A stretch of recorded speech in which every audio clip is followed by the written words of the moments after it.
monument was put up in 23. You're proving my point for me. Your ignorance is interesting. When was this statue built that you tore down yesterday, that you're so proud of? 1920. I mean, y'all hear it, right, Deputy? He was here yesterday.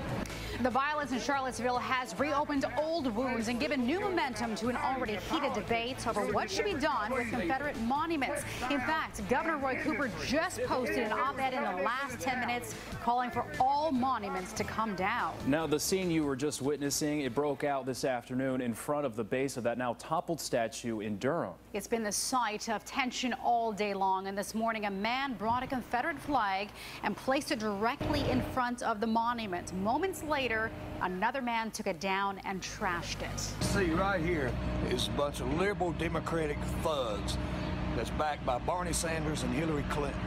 Has caused all this stuff throughout the South related to the taking down of the monuments.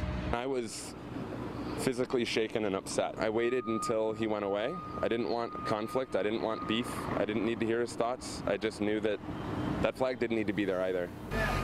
Which brings us to the top story going forward, one we've been covering all day and one we expect to be talking about for a long time to come. What should be done about this monument, and why and when were this and others put up in the first place? The answer to that first question will be left to our communities and politicians to decide. Now, the answer to the second is already written in our nation's past. CBS North Carolina's Carly Griffith joins us live with that story. Carly? Sean, Sharon, while we don't really know the mindset of the leaders who put up monuments like this one here at the North Carolina State Capitol, we do know what was going on during the time. I've learned today that when most of these statues went up in the decades following the Civil War, there was strife, tension, and division.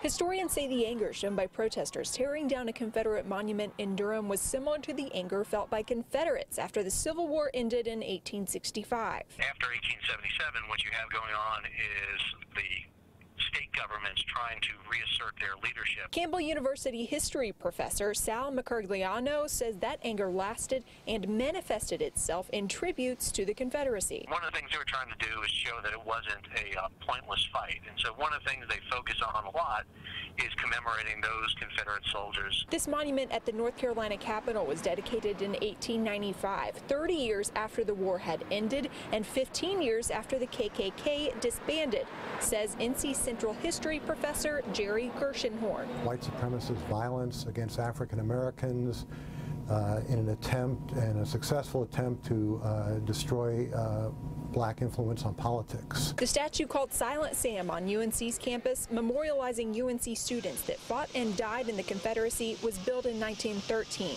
The one that was torn down in Durham was built in 1924. During the reemergence of the KKK and before African Americans held any elected office in the state. Whites controlled public space, so African Americans had no opportunity to memorialize or commemorate their role in history. No matter what happens to the statues, both historians agree on one thing. Just by removing a memorial, you don't remove the history. The history is always there. Mercogliano says that removing these statues creates a slippery slope. He brought up Thomas Jefferson, a founder of our country, who also owned slaves. Again, historians say it's up to the public to decide what is appropriate now. Live in downtown Raleigh, Carly Griffith, CBS North Carolina. Interesting.